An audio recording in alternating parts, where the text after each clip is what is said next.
Inspector Arjun अपनी ईमानदारी और निडरता के लिए मशहूर, वह कानून के लिए जीता और मरता था। लेकिन इस बहादुर पुलिस अफसर की जिंदगी सिर्फ बंदूक और कानून तक ही सीमित नहीं थी। उसके पास एक परिवार भी था, एक पत्नी सुमन और एक बेटा आरव, जो अक्सर उसके देर रात तक न लौटने से चिंतित रहते। अर्जुन और उसकी टीम रात में शहर की गलियों में गश्त कर रही होती है। तभी वायरलेस पर मैसेज आता है। ध्यान दें, बैंक चौराहे के पास संदिग्ध गतिविधि देखी गई है। 4 नकाबपोश लोग हथियारों के साथ बैंक में घुसे हैं। यह लूट की वारदात हो सकती है। टीम, तुरंत बैंक चौराहे पर पहुंचो। हमें इन अपराधियों को रंगे हाथ पकड़ना है। जीप की स्पीड बढ़ाओ, हमें फौरन बैंक चौराहे पर पहुंचना होगा।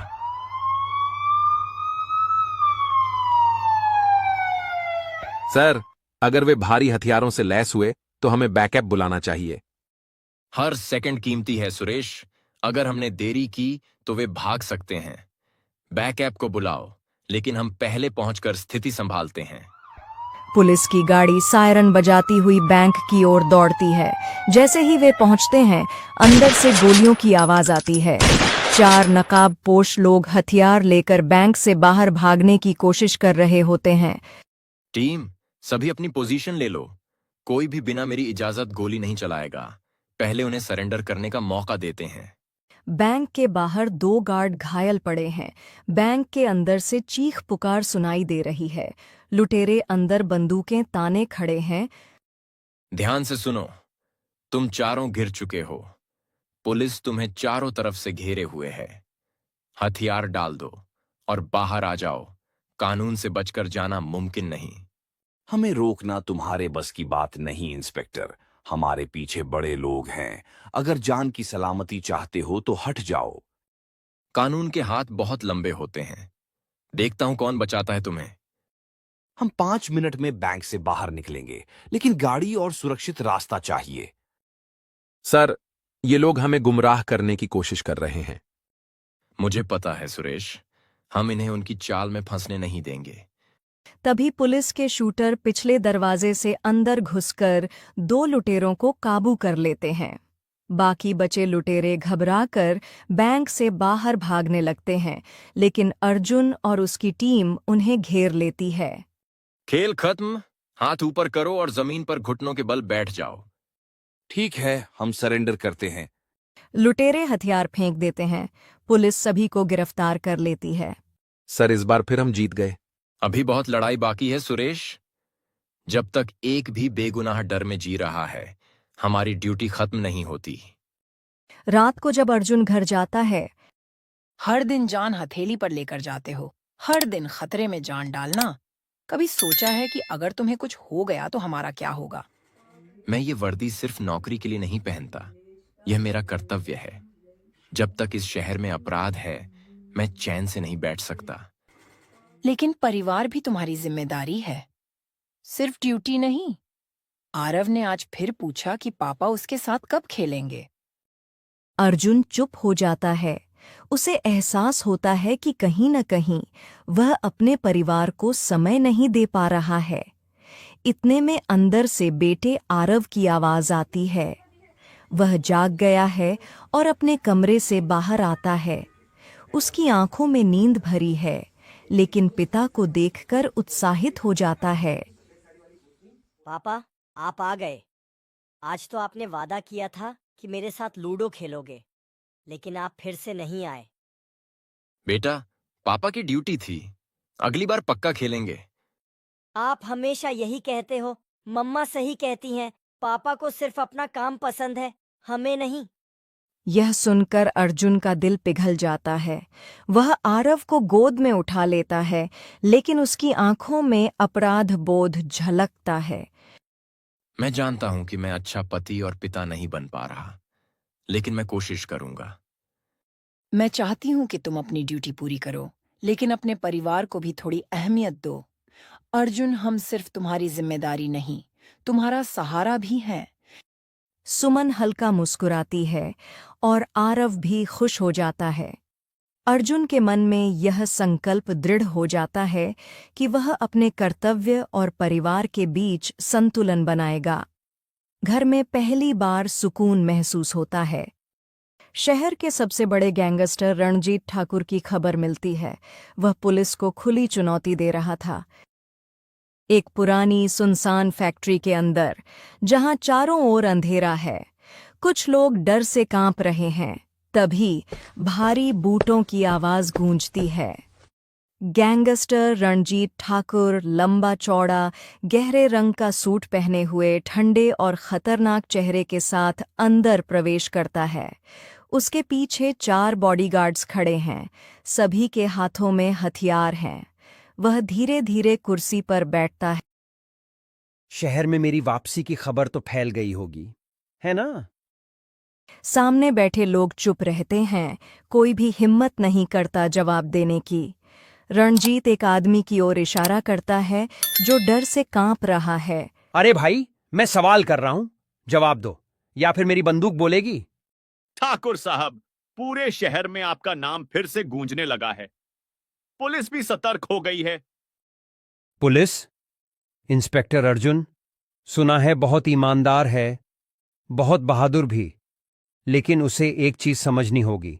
ये शहर मेरा था, मेरा है और हमेशा मेरा रहेगा।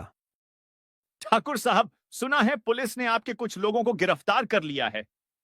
अर्जुन कह रहा है कि अब आपकी गैंग का खेल खत्म होने वाला है। रणजीत की आंखों में गुस्से की चिंगारी जल उठती है। खेल तो अब शुरू हुआ है। अर्जुन को बोलो, मैं रणजीत ठाकुर हूं। जब मैं दहाड़ता हूं तो शहर थर थर कांपता है। अब मुझे देखना है कि ये इंस्पेक्टर कितना ताकतवर है। इस अर्जुन ने बहुत नाक में दम कर रखा है। अब वक्त आ गया है कि उसे सबक सिखाया जाए। अब यह अपराधी कानून के शिकंजे से नहीं बच सकता। अर्जुन को सूचना मिलती है कि रणजीत और उसके आदमी शहर के सबसे बड़े ज्वेलरी शोरूम को लूटने वाले हैं। वह तुरंत अपनी टीम के साथ वहां पहुंचता है।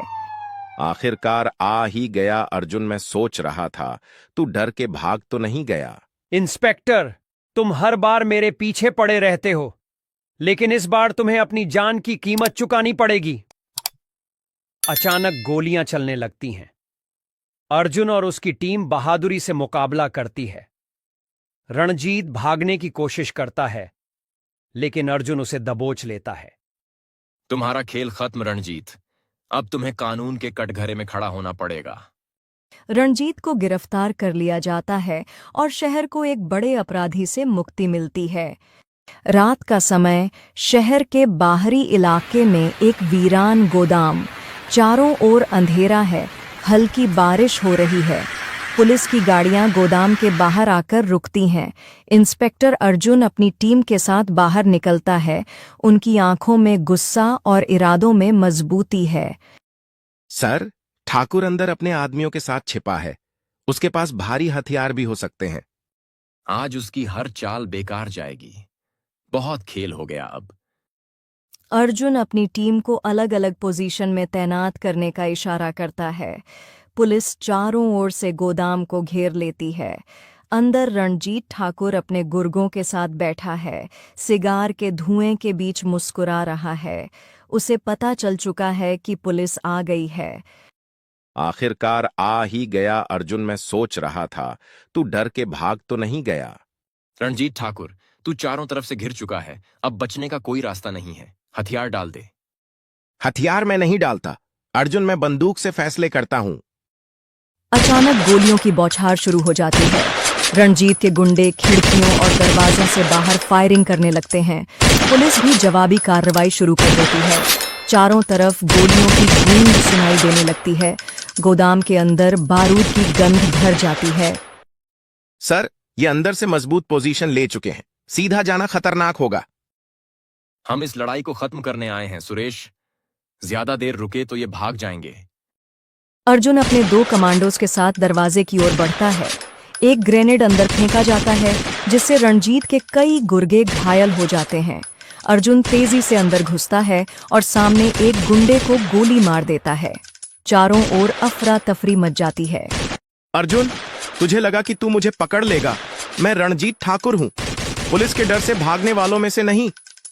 वह अपनी बंदूक उठाकर अर्जुन पर फायर करता है, लेकिन अर्जुन दीवार के पीछे कवर ले लेता है। तभी अर्जुन वहां से निकलता है और रणजीत के हाथ से बंदूक गिरा देता है। दोनों के बीच हाथापाई शुरू हो जाती है। ये शहर तुझ जैसे गुनहगारों के लिए नहीं बना रणजीत। मुझे कोई नहीं हरा सकता, समझा? खेल खत्म रणजीत, अब कानून तेरा फैसला करेगा। पुलिस के बाकी जवान अंदर आकर रणजीत को हथकड़ी लगा देते हैं। रणजीत गुस्से में चिल्लाता है, लेकिन अब उसकी हार तय हो चुकी है। बाहर खड़े लोग और मीडिया इस बड़ी जीत को देख रही होती है। सर, आखिरकार शहर को इस गुनहगार से छुटकारा मिल गया। अभी भी कई लड़ाइयां बाकी हैं सुरेश, लेकिन आज न्याय की जीत हुई। पुलिस की गाड़ियां उस सायरन बजाते हुए रणजीत ठाकुर को लेकर थाने की ओर बढ़ती हैं। शहर में पुलिस की इस बड़ी जीत की चर्चा हर जगह होने लगती है। तालियों की गड़गड़ाहट के बीच अपनी वर्दी पर हाथ फेरता है। उसे गर्व होता है कि वह इस कर्तव्य की जंजीर में बंधा हुआ है, लेकिन खुशी भी है कि उसने अपना फर्ज पूरा किया। अपराध की दुनिया में जितना भी बड़ा नाम हो, अंत एक ही होता है, जेल या मौत।